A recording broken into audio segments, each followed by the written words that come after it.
Mesdames et messieurs, bonjour et merci d'être avec nous pour une autre émission, Les lendemains du Conseil. Aujourd'hui, nous avons M. Pierre Deshaies, qui est maire suppléant, pour nous faire le résumé de la séance du 6 décembre Bonjour, dernier. Mme Veillette. Bonjour. Alors, de très belles nouvelles, des points d'information fort intéressants. Donc, restez à l'écoute, vous allez voir on a beaucoup d'informations aujourd'hui. On va débuter avec une activité que vous faites rarement à la séance du Conseil, une minute de silence. Oui, on a tenu une minute de silence à l'ouverture de la séance. C'était pour souligner les 12 jours d'action contre les violences envers les femmes. Et le 6 décembre, hier, c'était la journée anniversaire du 32e anniversaire du drame de Polytechnique. Donc, c'est un anniversaire cette année qui a une consonance particulière, je trouve, surtout dans le contexte où il y a eu 18 féminicides déjà au Québec cette année. On se rend compte que c'est toujours aussi d'actualité que de parler de violence envers les femmes. Il faut qu'on soit alerte, qu'on soit... Il ne faut pas qu'on banalise, il faut qu'on soit à l'écoute. Je pense que c'est important. Donc, de tenir une minute de silence pour nous, ça avait toute une bonne signification. C'est important, puis ça porte à réflexion.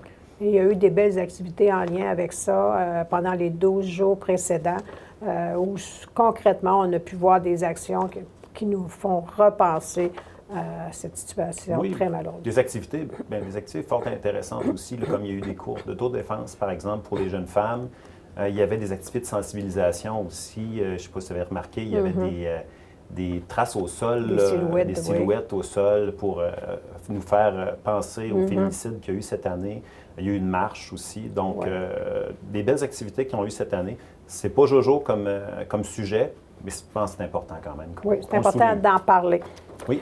Et dans le premier point que vous avez abordé au niveau de la séance du Conseil, c'était signer une entente pour le programme Primo. Oui, c'est pour les travaux qu'on a fait dans Amos-Est. Je suppose que les citoyens ont remarqué. Oui, c'est terminé, je crois. C'est terminé. Okay. Dans le fond, là, ce qu'on vient, c'est signer l'entente financière pour obtenir du financement dans le cadre du programme Primo.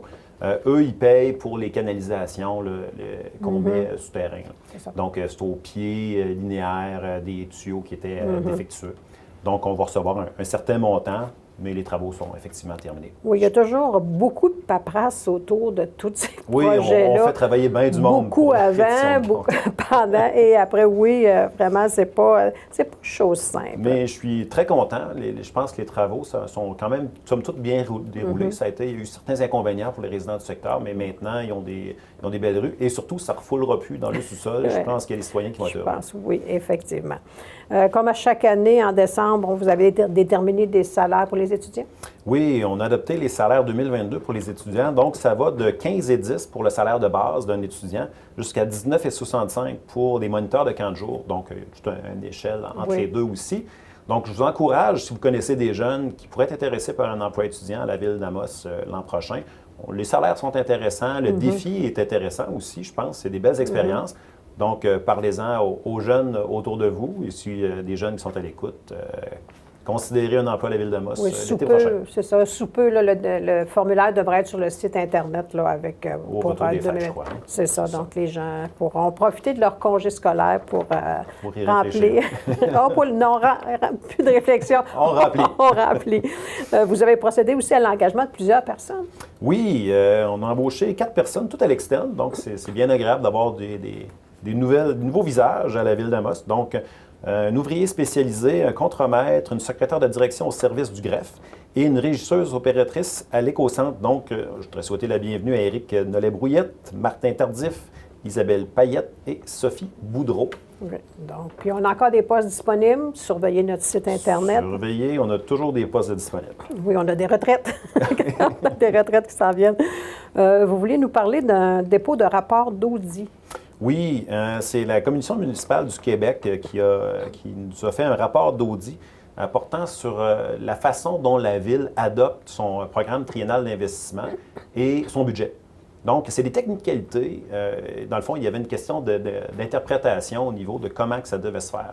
Nous, traditionnellement, on adoptait le budget en même temps que le PTI, le programme triennal d'investissement, et les taxes. Parce que ça donnait l'information complète, le portrait complet aux citoyens. Une seule séance pour tout ça. Oui, une seule séance pour tout ce qu'on fait. Donc, si on fait un budget, bien, ça implique que ça prend des taxes pour payer le budget et on va faire certains travaux.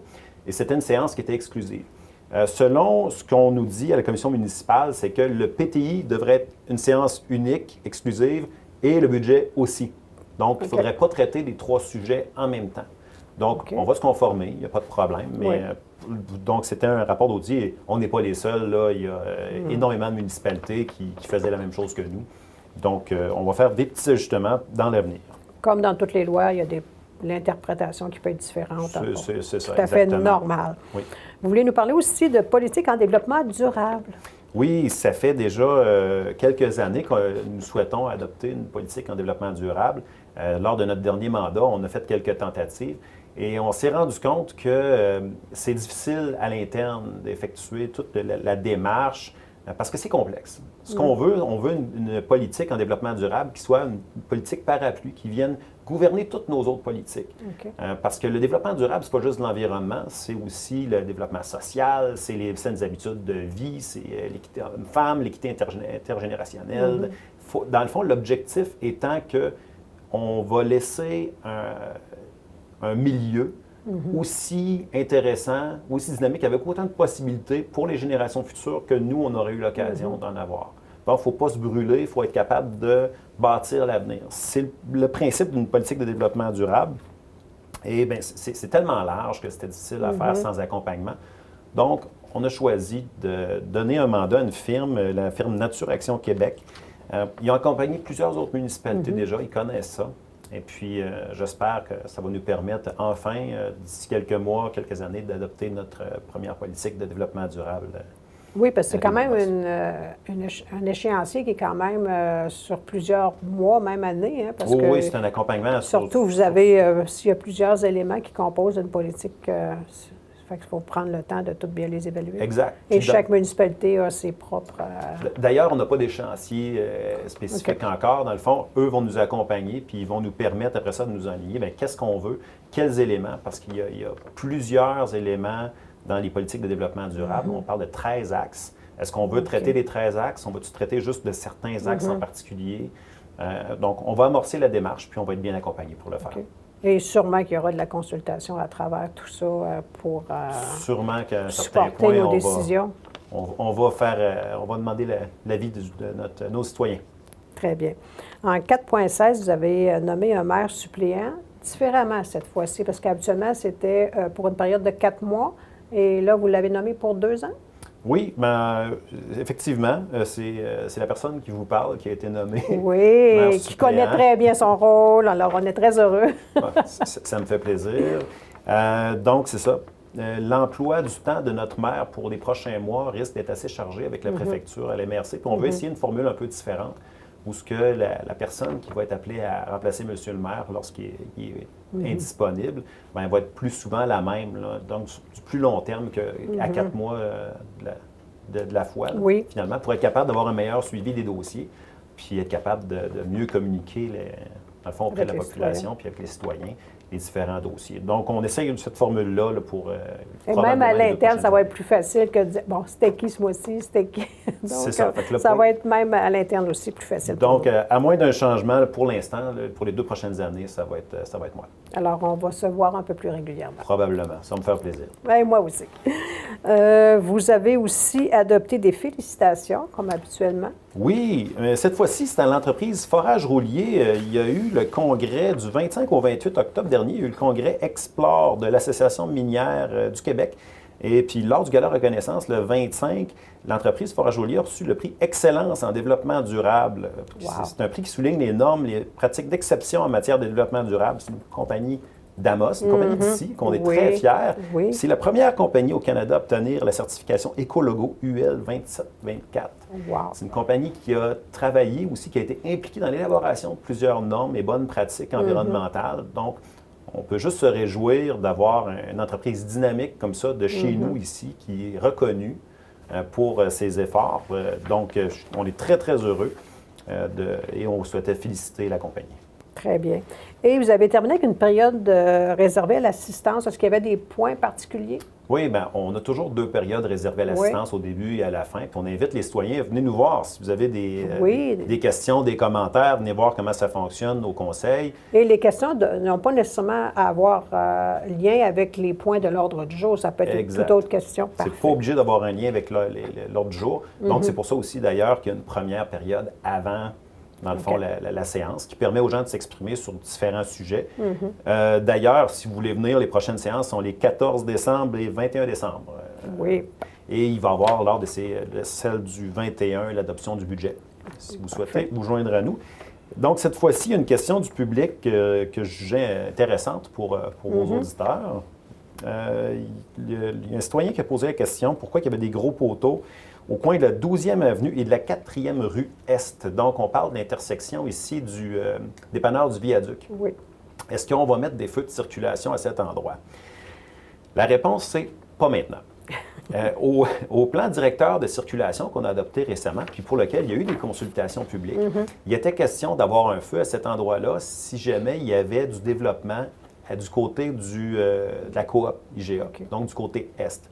Pour l'instant, il n'y en a pas de développement. Si jamais on devait avoir d'autres commerces qui restent installés là, puis un développement de la rue jusqu'à la 111, les infrastructures sont prêtes tout simplement. Donc, tant qu'à faire la rue, tant qu'à défaire l'asphalte, creuser, bien, on a tout de suite installé les socles et, dans le fond, toutes les tuyauteries pour passer les fils qui seraient nécessaires, toutes les infrastructures souterraines qui seraient nécessaires à installer un feu de circulation éventuellement.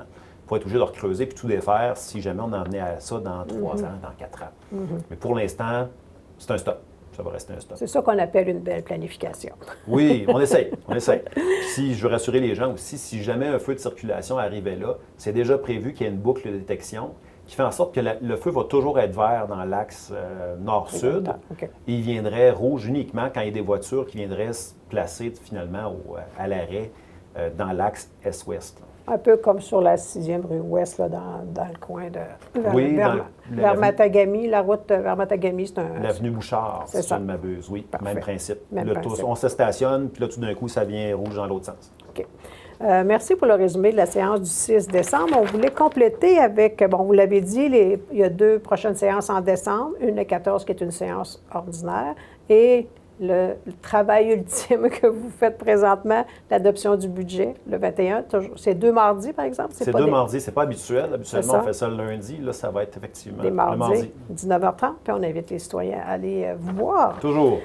Vous vouliez nous parler aussi du CCU, Comité consultatif d'urbanisme. Oui, c'est un comité super intéressant sur lequel je siège depuis déjà plusieurs années.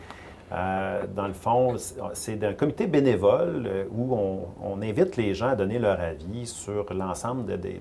Bon, il y a toutes les demandes des citoyens de dérogation. Là, c'est quand même une poutine qui est assez récurrente. Donc, un voisin qui veut se faire un gros garage, est-ce que ça nuit, est-ce que c'est préjudiciable à son voisin? C'est ça. Si je veux me bâtir, mais là, j'ai une bonne raison, je veux mettre la maison un petit peu plus en arrière qu'habituellement parce que ça va devenir un garage éventuellement, ma vraie maison va être à côté. Il y a toutes sortes de raisons qui expliquent que les citoyens, des fois, veulent faire des choses qui ne sont pas tout à fait aux normes puis aux règlements municipaux. Fait que ça, c'est un des aspects du travail des membres du comité d'urbanisme. Évaluer tout ça, dire ça d'allure. Un autre élément, c'est d'évaluer aussi le PIIA, le plan d'intégration architecturale. Intégrité architecturale, pardon. Donc, si un commerce veut refaire sa façade, une affiche, bien, sur la première avenue, il y a toute une zone dans laquelle ça doit être autorisé par le conseil municipal. Et le conseil municipal s'appuie sur les recommandations du comité d'urbanisme. Et puis, le troisième élément, c'est plus largement tout l'urbanisme, toutes les zones qu'on fait. Est-ce que dans cette zone-là, on devrait permettre du multilogement? Dans cette zone-là, ne pas en permettre? Combien de cases de stationnement que ça prend? C'est très, très large. C'est vraiment, moi, je trouve ça vraiment très intéressant. Donc, s'il y a des gens parmi vous qui seraient intéressés à donner un petit peu de leur temps, tout l'hiver, c'est 1 fois par mois, 1 heure, à peu près 1 heure, 1 heure et demie. Et durant l'été, c'est un petit peu plus demandant, c'est aux 2 semaines. OK. Il y a plus de demandes, effectivement. Parce qu'il y a plus de demandes, effectivement, pour la construction, la rénovation. Mais j'invite les gens intéressés. C'est un comité très, très intéressant et on a besoin de votre opinion. Donc, vous cherchez 2 candidats bénévoles au CCU, dont non seulement qu'à appeler à l'hôtel de ville, on va leur fournir le formulaire, on va leur envoyer le formulaire pour qu'ils puissent... Oui, je crois aussi qu'il y a l'information sur le Facebook de la ville, si je ne m'abuse. Oui. Bien, il faut qu'ils appellent à l'hôtel de ville. Donc, vous cherchez 2 amis pour travailler avec vous, c'est parfait. Oui. Alors, on invite les gens à le faire. Et en terminant, on voulait parler d'activités extérieures. C'est le temps des fêtes qui s'en vient. Nos patinoires sont déjà en fonction. On est chanceux, hein? Vraiment, cette année. Là. Une belle combinaison de bonne météo et d'employés du service récréatif qui sont sa coche, on va le dire comme ça, qui sont très motivés, qui nous ont tous glacé la patinoire extérieure près du skatepark et de la Maison des Jeunes, qui est déjà prête depuis la semaine passée, mercredi, si ma mémoire est bonne. Fait que donc, c'est une très belle nouvelle, on est très heureux. Et les autres patinoires sont en préparation. Donc, si la météo est bonne et qu'on est chanceux, ils devraient être prêts incessamment. On va vous donner les nouvelles dès qu'elles le sont. Oui, avec plaisir. Oui. Et puis, pour le temps des fêtes, naturellement, bien, profitez de l'extérieur. Il va y avoir plein de belles activités. On va vous donner plus d'informations au fil des prochaines semaines. Donc, merci, M. Deshaies, maire suppléant pour les 2 prochaines années. Merci d'avoir été avec nous et on se donne un rendez-vous à une prochaine émission. Merci, Mme Veillette. Merci tout le monde. Merci et bonne fin de journée.